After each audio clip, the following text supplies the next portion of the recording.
Welcome to Mid-Century Living, your weekly nostalgia podcast about the best of technology and culture from the mid-20th century.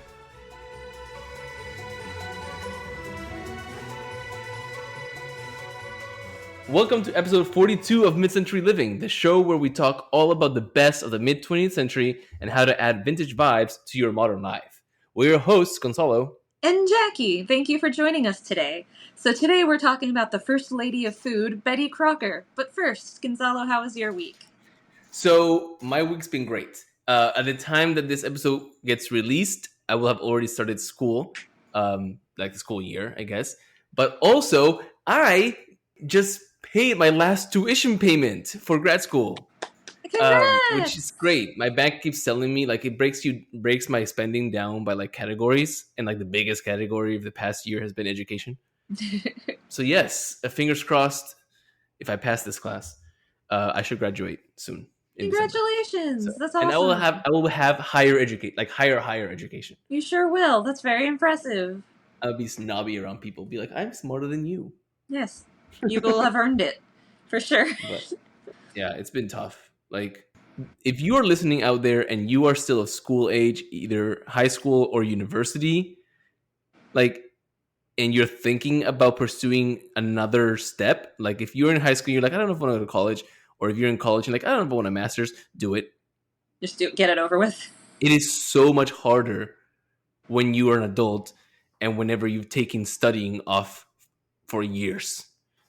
Because you have to get back into this habit of like, oh yeah, this is what I've got homework. I've got to turn stuff. Oh, I have to analyze stuff. Like we had to do we had an icebreaker at school, like between the teachers. We had to like write a definition of something. I think it was like the Fundamental 5, which is like a strategy thing. And like I wrote like all this like this definition that had like all these like keywords so that people were like, ooh, that's really good. Like I used equitable instruction and like stuff like that. And one of the teachers was like, so where'd you get that information? Did you Google it? And I go, no, I'm just in grad school mode right now. And I spend the entire summer writing essays. So like my mind was like, use these keywords. Good for you. That's awesome. Yeah. What an accomplishment.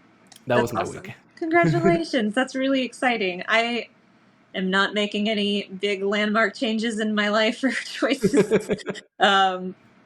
The biggest thing that went on in my life this week is just that it's pumpkin season. Ooh. It's August, which is the worst month of the year in many ways because it is so hot. But it is also the best month of the year because I know a lot of people said spooky season started on July 5th as soon as all the fun holidays were over, like the fun summer events. But honestly, to me, it's not Halloween. It's not spooky season till I can buy pumpkin stuff. And I can buy pumpkin stuff now, so it's officially begun. I got my favorites that I always get. I got my pumpkin spice Cheerios, which again only comes in family size, so I will spend another year eating them because I never really eat cereal. Just a quick question though, did you finish last year's I did. Stash? I think I told you when I did. It was like 3 weeks ago. But I kept it in my Tupperware container. Like I have one of those cereal Tupperwares.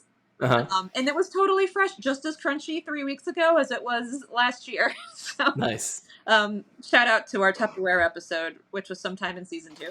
So I got my pumpkin spice Cheerios. I got pumpkin freezer waffles. I got the Simple Mills almond flour pumpkin bread and muffin mix, which is my fave. So I bought 2 boxes of that. I got some pumpkin, just canned pumpkin, just because I was in the pumpkin zone. So just like putting everything that said pumpkin. And then I also got to try that I think was new this year, a pumpkin cold foam creamer spray. That is going to be my like Saturday iced coffee treat. Nice. I just prefer iced coffee anyway, and especially since pumpkin season starts in the hottest month of the year, like I'm not really that tempted by the hot pumpkin coffee yet. But the cold pumpkin creamer is awesome because I'm already just making cold brew at home anyway, and now I can put a little pumpkin fluff on the top. It tastes a little bit like pumpkin candles, but it's fine. I consider the time the spooky season starts whenever the grocery store has the pumpkins, the jack-o'-lantern sized pumpkins Yeah. out for sale at the front. Yeah. Which, by the way, HEB, I love you. You are the national grocery store of Texas. But can you please sell pumpkins beyond October 31st? Because some of us like to make pumpkin pie from scratch in Thanksgiving times, and I can never find pumpkins. That bothers me also. Yeah. I know that everyone, like, stores are in a huge hurry to just get Christmas on the shelves, but I feel like Thanksgiving is a very pumpkin holiday too. Yeah. But so I'm not over pumpkin by November, obviously. But I feel like that's what, like, the meal was centered around winter squash and pumpkins. You should be I able to bought buy a them. butternut squash, and I don't know if that's summer squash. Is that summer squash? No, butternut's a winter squash. Well, I bought one today. Dinner. That's the good thing, though. I feel like, I was actually just thinking about this, or I was talking about this at work about um, shopping in season. Pretty much something's in season all the time. So, like, it's not like you can't see certain things on shelves, with the exception of a few things like cranberries. For some reason, you cannot buy when it's not Thanksgiving or Christmas. I can never find them. Figs are genuinely seasonal, and I guess you could put pie pumpkins under that umbrella as well. There's got to be some place besides HEB that has them. Maybe you need to go to a farmer's market or a co-op or something. Yeah. But now that we're talking about food, that's a good segue into more food talk, because food here we're talk. talking about Betty Crocker. Yes, but actually we're not going to talk about food in this episode as much as you would think. Mainly there's just a ton of Betty Crocker backstory and history, and she goes back a lot, even farther than you'd think. I don't know. So I got the source of most of this content is actually from the Betty Crocker official website, which has many pages of fun company histories, and you'll see in our show notes, we always cite our sources, so there's some other blogs and articles in there as well. But I think they seem like the company seems like really excited and proud of her, the concept and the brand, and so there's tons of information out there. So here's some of the greatest hits for the episode today. And I wanted to start with one cute quote from their website, which is, "Though she might not look it, Betty Crocker is over 100 years old, and she's still going strong with more than 12 million visitors to this website each month. Learn all about Betty's history, plus today's mission. Here's everything you ever wanted to know about America's First Lady of Food." So, lots of exclamation points. You could hear the smiley faces in there, they're excited. Yeah. So who is she? So Betty Crocker, as I think we've mentioned before on the show, is not a real person. She was never actually a real person. Her name and identity have become synonymous with helpfulness, trustworthiness, and quality, but she is an invented persona, and her history actually begins in 1921. So since we're older than the podcast here, I'm going to have you start us off. So Gonzalo, want to talk about Betty Crocker in the 20s? Yes, as the registered history nurse. History nurse. I will talk about the 1920s, right? So in the 1920s, a promotion run by Gold Medal Flour, which, sidebar, I did not know was that old. Home cooks could win a pincushion resembling a flour sack if they correctly completed a jigsaw puzzle of a milling scene. And this contest was put on by Washburn Crosby Company, a flour milling company which went on to form General Mills. So General Mills itself was actually created on June 20th, 1928, when the Washburn Crosby president merged the company with 3 other mills. But anyway, the Washburn Crosby Company received thousands of responses. Many of the completed puzzles were accompanied by letters filled with baking questions and concerns, something the company hadn't anticipated. So the name Betty Crocker was created to personalize the responses to these customer questions. The surname Crocker was chosen to honor a popular, recently retired director of the company, William G. Crocker. Betty was chosen simply as a friendly sounding name, which it is. It is. Women employees were invited to submit sample Betty Crocker signatures, and the signature they picked is still being used today. At this point, Betty was the Dear Abby of cooking, a woman people could trust with their most frustrating kitchen woes. She had answers to the questions that plagued so many home cooks. Questions like, why won't my cake rise? Or, do you have a great recipe for blueberry pie? Or, how can I make my pancakes fluffy? Questions that I'm sure all of you listeners have asked yourselves in the kitchen at some point. In 1924, the Washburn Crosby Company saved a local radio station from bankruptcy, changed the station's name to its acronym WCCO, and presented Betty Crocker on daytime radio's first cooking show, Betty Crocker Cooking School of the Air. It was an immediate success, and the next year was expanded to 13 regional stations. Each station had its own Betty Crocker voice, reading scripts written at the Home Service Department in Minneapolis. And in 1927, the cooking school became a program of the fledgling NBC network, counting for 24 years with more than 1 million listeners. So that's the 1920s. That's the 20s. Yeah. Very exciting. Yeah. In the 30s, the growth of consumer demand for baking information caused the company to hire 21 home economists. They were originally employed to test recipes related to gold medal flour, specifically, but later went on to test every recipe created under the Betty Crocker brand and more. And this was the beginning of Betty Crocker Kitchens, a concept that still exists today. And like always, we have the end of the 30s, which leads us to all the mess that was World War II and into the 1940s, which is our mid-century time frame. So, Jackie, what about Betty Crocker in the mid-century? So, by the early 40s, surveys showed that the name Betty Crocker was actually known to 9 out of 10 American homemakers. According to Fortune magazine, in April 1945, she was the second best-known woman in America, following the First Lady, Eleanor Roosevelt. Oh, okay. So then Betty Crocker became known as the First Lady of Food. The first food product with Betty Crocker's name on it was actually dried soup mixed, which was introduced in 1942. And then, I guess, because the World War II is always involved in the history of things once we get to the 40s, so at 1945, at the request of the U.S. Office of War Information, Betty Crocker broadcast a radio program called Our Nation's Rations to help homemakers make the most of ration foods. Oh, I like that. It's like, hey guys, even Betty Crocker is rationing, so we should all be rationing. Right. And I like the idea. I would love to get my hands on some of the cookbooks or pamphlets they released at this time to see like what kind of clever rationing recipes she came up with. Yeah. And also happening in the 40s. This is in 1946, the General Mills test kitchens actually formally changed their name to the Betty Crocker kitchens. So now it's official, and they're still there today. So then, also in the 40s, we finally get Betty Crocker's packaged cake mixes, which were introduced in 1947, and I think probably what she's the most famous for.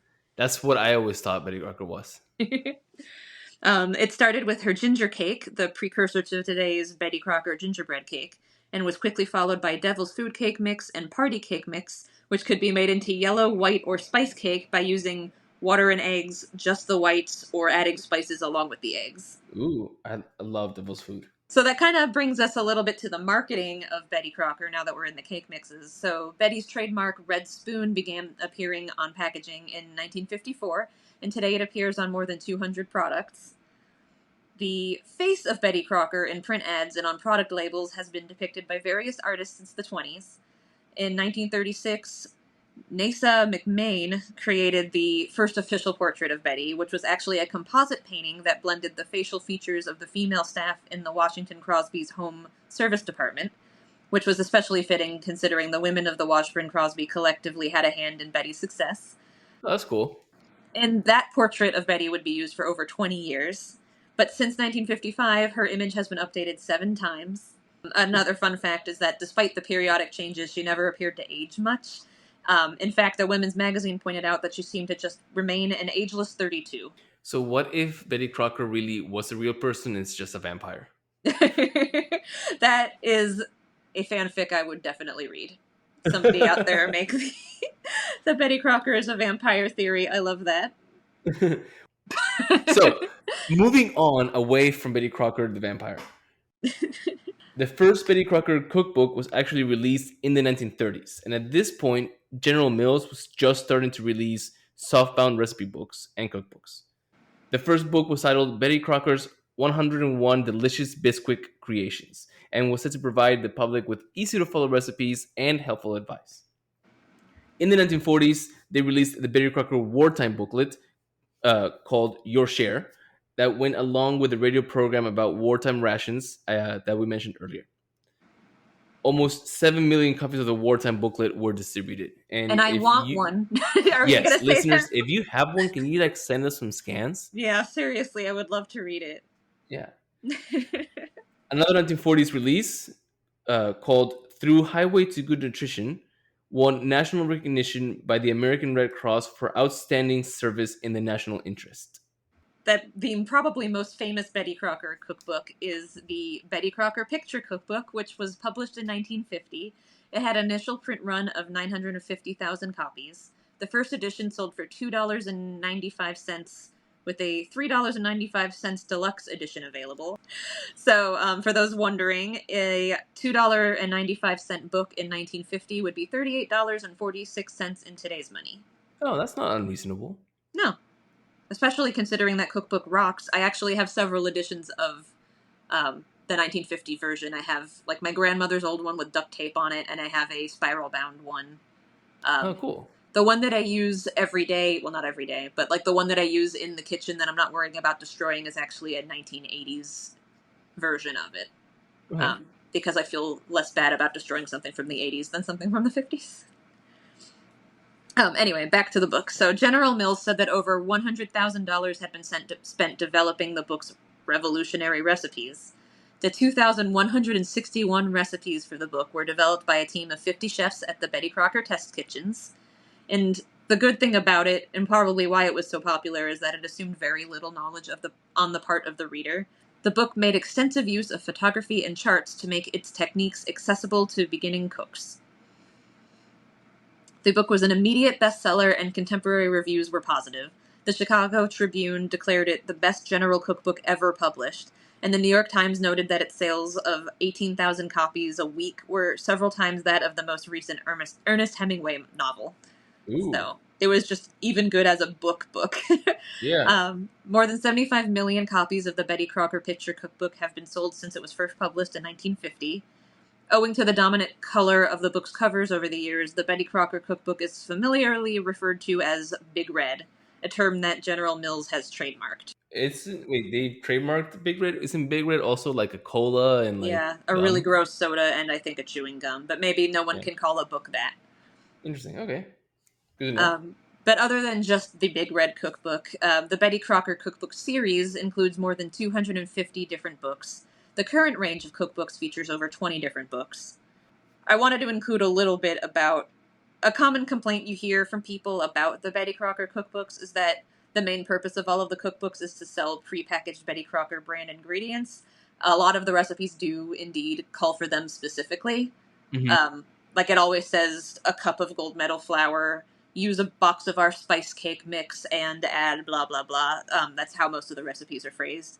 But culinary historian Laura Shapiro weighed in on this complaint. I've mentioned her before on the pod. She wrote Something from the Oven, Reinventing Dinner in 1950s America, which is a book that I really enjoy and will mention in the show notes.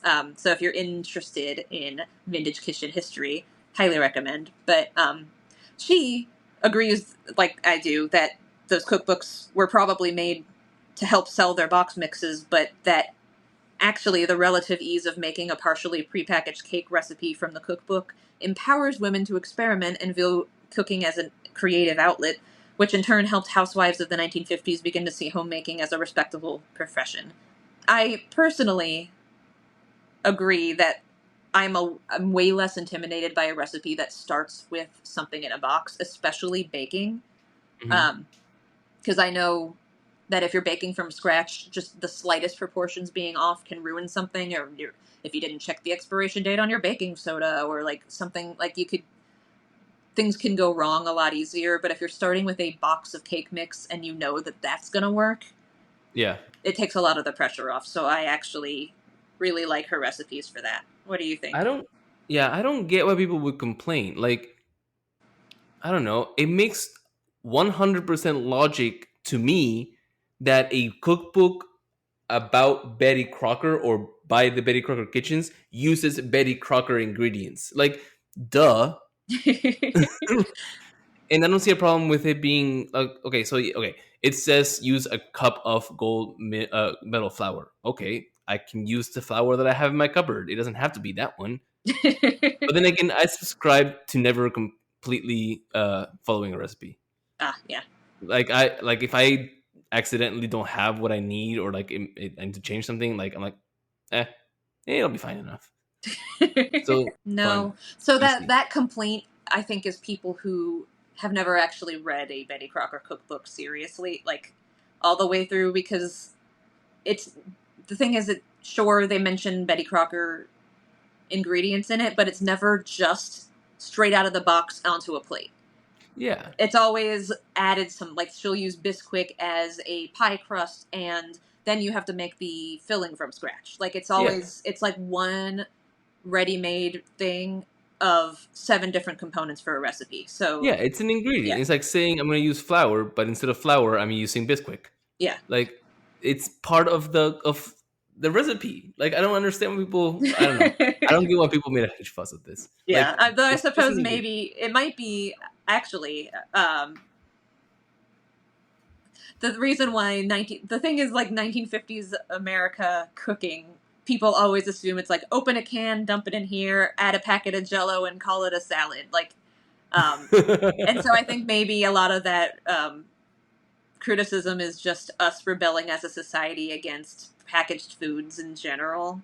But you have to put yourself back in time, and also, even if you're not back in time and you're just like me, who really wanted to make a very impressive 4th of July cake for my potluck at work, and I wanted to spend my time decorating it, not worrying the cake was going to taste gross. Yeah. So I used a Betty Crocker cake mix, but I added some seasonings and I made the fillings, and like I could spend an hour decorating it, knowing full well that the cake within was delicious because Right. it was. So, but that brings us, now that we're in the present where people are complaining, that brings us to our connection to today.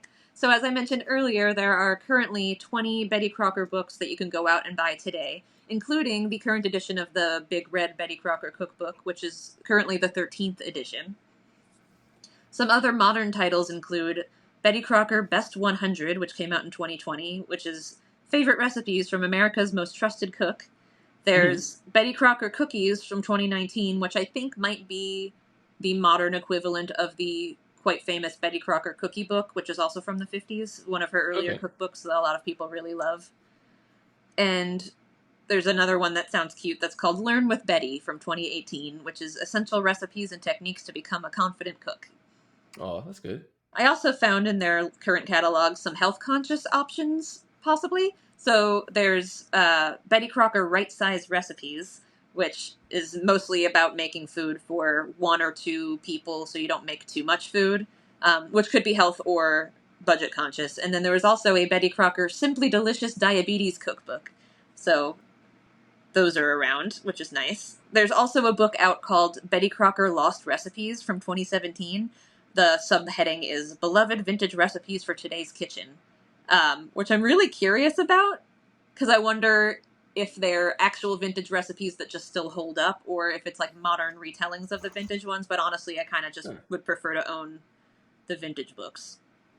I would imagine that it is like, hey, we have all these that vintage recipes that like we want people to know about. Let's just put them together as like a best of compilation. Yeah, I hope so. But if anyone has a copy and has any thoughts about that, let me know. Is there a place where we can get vintage cookbooks? Yes, so that's what I wanted to mention, that if anyone wants to buy her vintage cookbooks, I love them a lot. I have several. But my best places to find them are honestly in like kitchen booths and antique malls. So usually every antique mall has some like vintage kitchen section where they have like Jello molds and aprons and just tea towels and everything. You can usually find Betty Crocker cookbooks in there. You can also check Etsy and eBay, which are the more obvious ones. You can still find good deals. They're around. And I highly recommend seeking them out. A lot of them still hold up. I also wanted to mention in our connection to today, a shout out to one very fun YouTube channel called Unboxing Betty. So Melinda is basically just cooking her way through the 1971 Betty Crocker recipe card library, which is an enormous undertaking, and she's also really fun to watch. And it's also like a great social media success story because she had that YouTube channel for a year or two, and Betty Crocker found her, and now she's like an official Betty Crocker creator, like one of their Oh, that's cool. social media bakers. So Shout out to Belinda. yeah, Melinda. Sorry, every, Melinda. everyone go watch Unboxing Betty. It's adorable. But I guess that was it, and now we're already caught up to the present, so time for our etiquette segment. So Gonzalo, what do we have today? So, because we were discussing Betty Crocker, what comes to mind is entertaining. Well, really, what comes to mind is cakes. Let's be clear. But when there's cake, there's a party. Like even the ones in the break room at work. Cope is chocolate for me. Shout out to Jim Gaffigan. Yes. Anyway, today's tip comes from chapter 34, Entertaining Indoors, from Amy Vanderbilt's new complete book of etiquette, The Guide to Gracious Living, from 1963. And Amy starts in her usual sass by commenting how, quote, alarmed she is when people ask her how to entertain guests after dinner. Yeah. She mentions an occasional game of bridge, canasta, or poker is enjoyable if everyone's in the mood, but you should warn your guests prior to accepting a dinner invitation that is to be followed by a serious game of bridge. The best after meal entertainment, according to Amy, is stimulating conversation, right? So that should be enough. And she says that the nervous and awkward hostess she uses hostess for the purposes of 2024, host or hostess. But the nervous and awkward hostess is afraid of an evening of just conversation, so they feel they must do something. They either rush around filling glasses, dumping ashtrays, pulling up chairs, or willy-nilly turning on the television, right? So you should try to avoid doing that.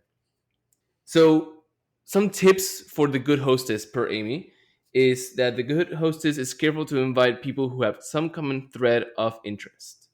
The good hostess also tries to have at least one guest who is known to be an eager conversationalist. And she says that this is okay, even if that ends in him spending the entire evening talking about himself, right? He can still, quote, save the evening in a group of semi-mutes.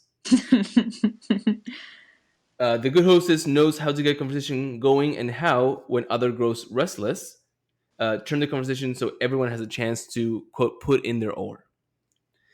She must, above all, not feel that she must provide all the conversation, because the essence of good conversation is to get others to talk. So, regarding conversation specifically, it is not really necessary to have a ready opinion on everything. On the contrary, good conversation develops opinions and thus depends on the ability of guests to listen as well as to express themselves. So here's her tip. Do not bring into conversation the guest who is idly sitting, not talking, but who still remains in the conversation, right? They should not be forced into a conversation that they don't feel willing to participate in, right?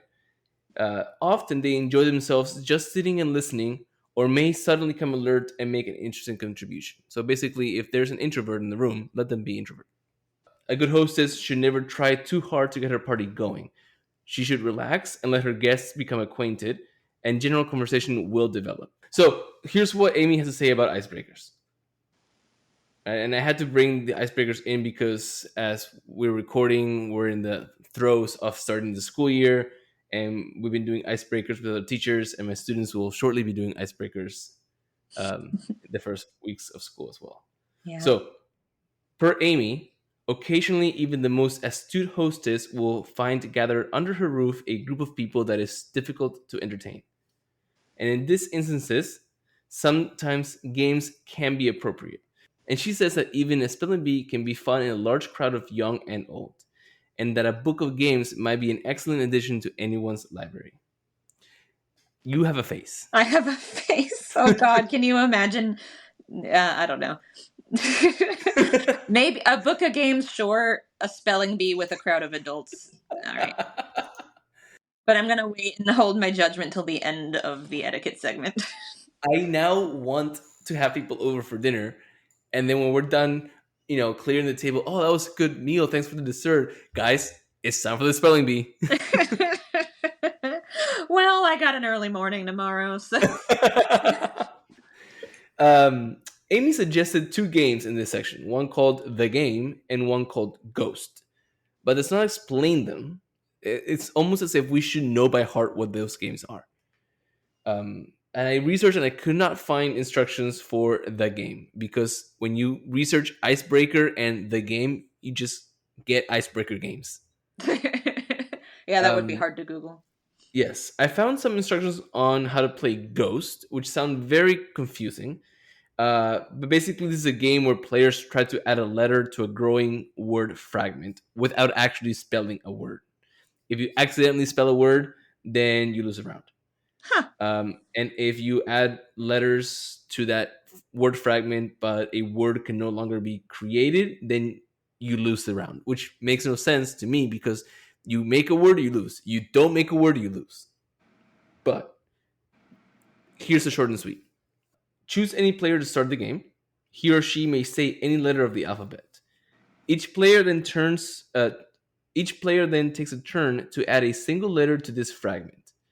Instead of adding a letter, a player can challenge the last player who added a letter if he or she thinks a word does not exist that starts with that fragment.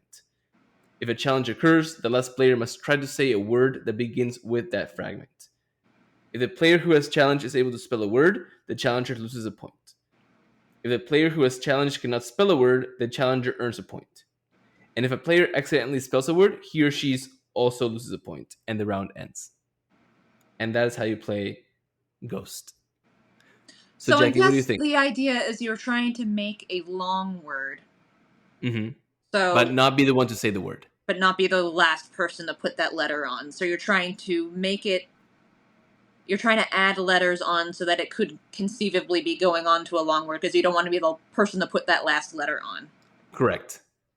But if you're next in line and the person before you put some like totally crazy word and it's obviously not a real word and they're just trying desperately not to make a word on purpose, then you call them out and you're like, no.